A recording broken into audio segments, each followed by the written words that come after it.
بسم اللہ الرحمن الرحیم۔ ناظرین محترم، قرآن نے 1400 سال پہلے خبردار کر دیا تھا کہ کیا تم بال کو پکارتے ہو اور اللہ کو چھوڑ دیتے ہو؟ تو سوال یہ ہے کہ آخر بال ہے کون؟ تو ناظرین، بال قدیم زمانے میں ایک جھوٹا معبود تھا جسے کنانی اور مشرک قومیں پوجا کرتی تھیں۔ یہ دراصل ایک باطل دیوتا، شیطانی علامت تھا جسے لوگ بارش، طاقت اور زرخیزی کا خدا مانتے تھے۔ بال کو عبادت کے لائق سمجھا جاتا تھا، حالانکہ وہ صرف ایک جھوٹا تصور اور شیطان کی طرف سے گمراہی کا ذریعہ تھا۔ قرآن مجید میں بال کا واضح ذکر حضرت الیاس علیہ السلام کی قوم کے حوالے سے آتا ہے، جس میں سورہ الصفات آیت نمبر 125 میں اللہ سبحانہ و تعالیٰ فرماتا ہے کہ کیا تم بال کو پکارتے ہو اور سب سے بہتر پیدا کرنے والے اللہ کو چھوڑ دیتے ہو؟ یہ آیت صاف بتاتی ہے کہ بال ایک جھوٹا معبود تھا جسے چھوڑ کر اللہ کی عبادت کا حکم دیا گیا۔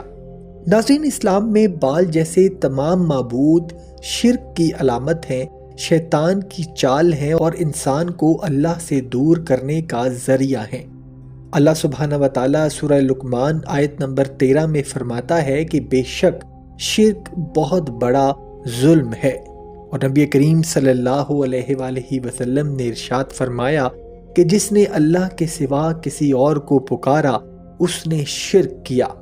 اسی لیے اسلام میں کسی علامت، بت، نام یا طاقت کو رب کا درجہ دینا سخت گناہ ہے، چاہے وہ بال ہو یا کوئی اور جدید دور کا نظریہ یا علامت۔ ناظرین، آج کل کے دور میں بال کو کبھی علامت، کبھی آرٹ، فیشن یا نظریات میں، اور کبھی طاقت یا دولت کی پوجا کی شکل میں زندہ کیا جاتا ہے، لیکن اسلام ہمیں یاد دلاتا ہے کہ عبادت صرف اللہ کے لیے ہے اور کسی اور کے لیے نہیں۔ ناظرین، ایسے لوگ جو شیطان کو اپنی روح بیچ چکے ہیں، آج بال کی پرستش کھلے عام بتوں کی صورت میں نہیں کرتے، بلکہ یہ میڈیا، فیشن، موسیقی اور انٹرٹینمنٹ انڈسٹری کے ذریعے کی شکل میں نئی نسل کے ذہنوں میں اتاری جا رہی ہے، جس کو مختلف مخصوص سمبلز کی شکل میں عوام کے سامنے لایا جاتا ہے، جیسا کہ سینگوں والے ہیڈ گیئرز، الٹی سلیب جیسے ڈیزائنز، ون آئی سمبولزم، اندھیرے، خون اور جنسی ابہام پر مبنی لباس، جانوروں جیسی شکلیں اور دیوتائی پوز۔ یہ سب دراصل قدیم شیطانی اور مشرکانہ مذاہب کی یادگار علامتیں ہیں، جن میں بال جیسے معبودوں کی صفات شامل تھیں۔ ناظرین، شیطان کی پوجا کرنے والے لوگ انٹرٹینمنٹ انڈسٹری کے ذریعے نوجوان نسل میں شیطانیت کو پھیلانے کا کام کرتے ہیں، یعنی حرام کو فیشن بنانا، گناہ کو گلیمر کے ساتھ پیش کرنا، شرک اور بغاوت کو کول دکھانا اور نوجوانوں کو اللہ سے دور کرنا۔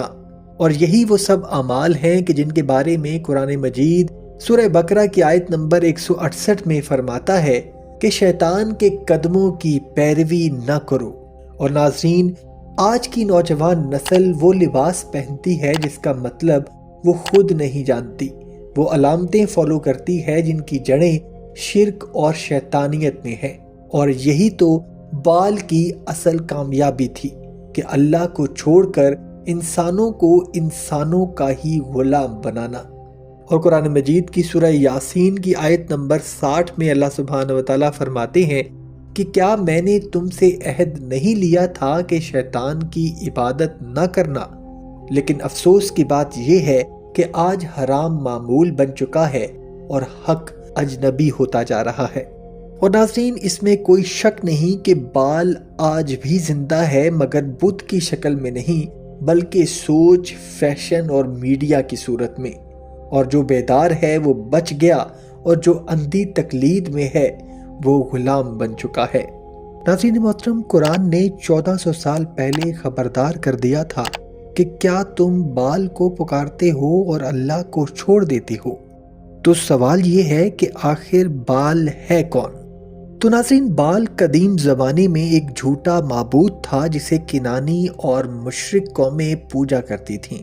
یہ دراصل ایک باطل دیوتا، شیطانی علامت تھا جسے لوگ بارش، طاقت اور زرخیزی کا خدا مانتے تھے۔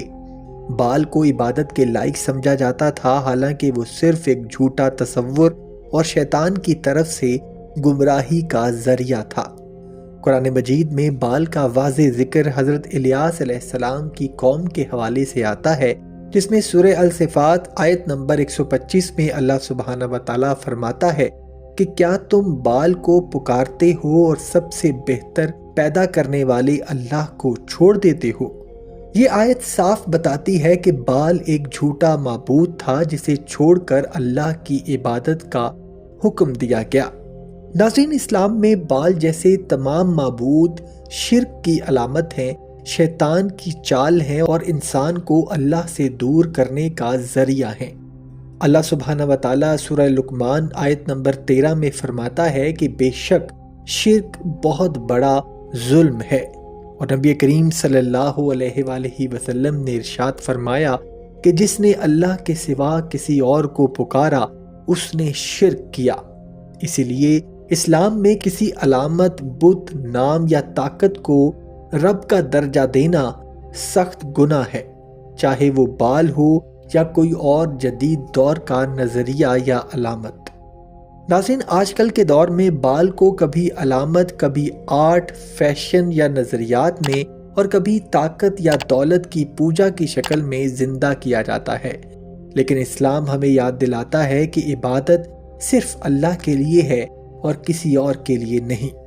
ناظرین، ایسے لوگ جو شیطان کو اپنی روح بیچ چکے ہیں، آج بال کی پرستش کھلے عام بتوں کی صورت میں نہیں کرتے، بلکہ یہ میڈیا، فیشن، موسیقی اور انٹرٹینمنٹ انڈسٹری کے ذریعے کی شکل میں نئی نسل کے ذہنوں میں اتاری جا رہی ہے، جس کو مختلف مخصوص سمبلز کی شکل میں عوام کے سامنے لایا جاتا ہے، جیسا کہ سینگوں والے ہیڈ گیئرز، الٹی سلیب جیسے ڈیزائنز، ون آئی سمبولزم، اندھیرے، خون اور جنسی ابہام پر مبنی لباس، جانوروں جیسی شکلیں اور دیوتائی پوز۔ یہ سب دراصل قدیم شیطانی اور مشرکانہ مذاہب کی یادگار علامتیں ہیں، جن میں بال جیسے معبودوں کی صفات شامل تھیں۔ ناظرین، شیطان کی پوجا کرنے والے لوگ انٹرٹینمنٹ انڈسٹری کے ذریعے نوجوان نسل میں شیطانیت کو پھیلانے کا کام کرتے ہیں، یعنی حرام کو فیشن بنانا، گناہ کو گلیمر کے ساتھ پیش کرنا، شرک اور بغاوت کو کول دکھانا اور نوجوانوں کو اللہ سے دور کرنا۔ اور یہی وہ سب اعمال ہیں کہ جن کے بارے میں قرآن مجید سورہ بقرہ کی آیت نمبر 168 میں فرماتا ہے کہ شیطان کے قدموں کی پیروی نہ کرو۔ اور ناظرین، آج کی نوجوان نسل وہ لباس پہنتی ہے جس کا مطلب وہ خود نہیں جانتی، وہ علامتیں فالو کرتی ہے جن کی جڑیں شرک اور شیطانیت میں ہیں، اور یہی تو بال کی اصل کامیابی تھی کہ اللہ کو چھوڑ کر انسانوں کو انسانوں کا ہی غلام بنانا۔ اور قرآن مجید کی سورہ یاسین کی آیت نمبر 60 میں اللہ سبحانہ و تعالیٰ فرماتے ہیں کہ کیا میں نے تم سے عہد نہیں لیا تھا کہ شیطان کی عبادت نہ کرنا؟ لیکن افسوس کی بات یہ ہے کہ آج حرام معمول بن چکا ہے اور حق اجنبی ہوتا جا رہا ہے۔ اور ناظرین، اس میں کوئی شک نہیں کہ بال آج بھی زندہ ہے، مگر بت کی شکل میں نہیں بلکہ سوچ، فیشن اور میڈیا کی صورت میں۔ اور جو بیدار ہے وہ بچ گیا، اور جو اندھی تقلید میں ہے وہ غلام بن چکا ہے۔ ناظرین، آپ کا اس بارے میں کیا خیال ہے؟ ہمیں کمنٹ سیکشن میں ضرور بتائیے گا۔ اپنا اور اپنے گھر والوں کا بہت سا خیال رکھیے گا۔ اللہ حافظ۔